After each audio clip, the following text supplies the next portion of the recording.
ľudia v princípe stále potom niekde v kútiku duše túžia, ale v realite to už neočakávajú a z tohto vlastne rastie tá neskonalá frustrácia, ktorá sa tu šíri.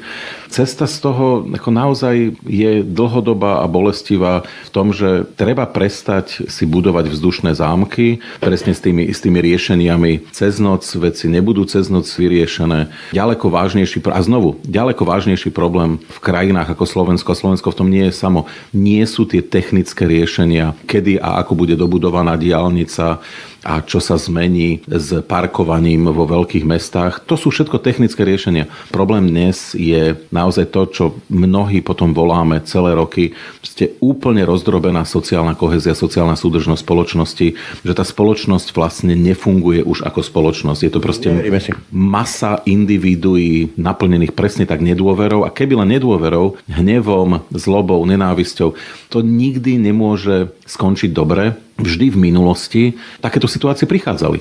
A vždy v minulosti to končilo revolúciami, vojnami a konfliktami. Tá spoločnosť sa ako keby očistila, unavila, očistila a zase začala budovať to, čo všetko sa zničilo.